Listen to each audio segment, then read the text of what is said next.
Essula y'e11. Ekigambo ekyajjira Yeremiya ekyava eri Mukama nti, muwulire ebigambo eby'endagaano eno, era mugambe abasajja ba Yuda n'abo abali mu Yerusaalemi, obagambe nti, bw'ati bw'ayogera Mukama, Katonda wa Isirayiri nti, omusajja akolimirwe atawulira bigambo bya ndagaano eno, gye nalagirira bajjajjammwe ku lunaku lwe nabajjira mu nsi y'e Misiri, mu kikoomi eky'ekyuma, nga njogera nti, mugonderanga eddoboozi lyange, mubikolenga nga byonna bwe biri bye mbalagira. Bwe mutyo bwe munaabanga abantu bange, nange naabanga Katonda wammwe, ndyoke nnywezenga ekirayiro kye nalayirira bajjajjammwe, okubawa ensi ekulukuta amata n'omubisi gw'enjuki nga leero. Awo ne ndyoka nziramu ne njogera nti, Amiina, Ayi Mukama. Awo Mukama n'aŋŋamba nti, langirira ebigambo bino byonna mu bibuga bya Yuda ne mu nguudo ez'e Yerusaalemi ng'oyogera nti, muwulire ebigambo eby'endagaano eno mubikole.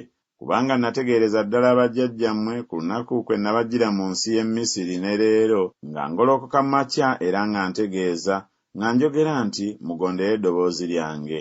Naye ne batagonda, so tebaatega kutu kwabwe, naye ne batambulira buli muntu mu bukakanyavu bw'omutima gwabwe omubi, kyenava mbaleetako ebigambo byonna eby'endagaano eno gye nabalagira okukolanga, naye ne batabikola.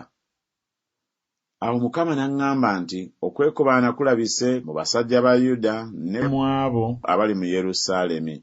Bakyusa okudda mu butali butuukirivu bwa bajjajjaabwe abaagaana okuwulira ebigambo byange, era bagoberedde bakatonda abalala okubaweerezanga. Ennyumba ya Isirayiri n'ennyumba ya Yuda bamenya endagaano yange gye nalagaana ne bajjajjaabwe. Mukama kyava ayogera bw'ati nti, laba, ndibaleetako obubi bwe bataliyinza kuwona, era balinkaabirira naye siribawuliriza. Awo ebibuga bya Yuda n'abo abali mu Yerusaalemi baligenda ne bakaabirira bakatonda be bootereza obubaane, naye tebalibalookolera n'akamu mu biro mwe balabira ennaku. Kubanga ebibuga byammwe bye byenkana obungi ne bakatonda bo bwe benkana bwe batyo, Ayi Yuda, era ng'enguudo ez'e Yerusaalemi bwe zenkana obungi, bwe musimbidde bwe muti ebyoto, ekintu ekikwasa ensonyi, ebyoto eby'okwoterezangako obubaane eri Baali. Kale ggwe tosabiranga bantu bano, so tobayimusizanga kukaaba newaakubadde okusaba, kubanga siribawulira mu biro mwe balinkaabira olw'ennaku ze balabye. Muganzi wange afaayo ki mu nnyumba yange? Kubanga akoze eby'obukaba n'abangi, n'omubiri omutukuvu gukuvuddeko, bw'okola obubi lw'osanyuka. Mukama yakutuuma erinnya nti omuzeyituuni ogwera, omulungi nga guliko ebibala ebirungi, n'eddoboozi ery'oluyogaano olunene agukumyeko omuliro, n'amatabi gaagwo gamenyese. Kubanga Mukama w'eggye eyakusimba akwogeddeko obubi, olw'obubi obw'ennyumba ya Isirayiri n'obw'ennyumba ya Yuda bwe beekolera nga bansunguwaza olw'okwotereza Baali obubaane. Awo Mukama n'akimmanyisa ne nkimanya, kale n'olyoka ondaga ebikolwa byabwe.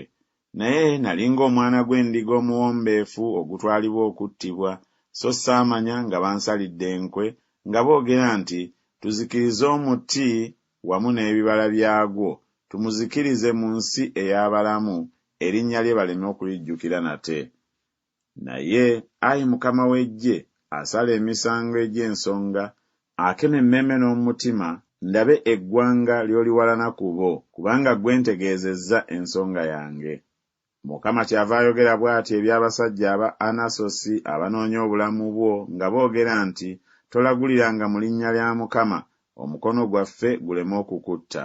Mukama w'eggye kyava ayogera bw'ati nti, laba ndibabonereza, abavubuka balifa kitala, batabani baabwe ne bawala baabwe balifa njala, so tebaliba na balifikkawo, kubanga ndireeta obubi ku basajja aba Anasosi, gwe mwaka mwe balijjirirwa.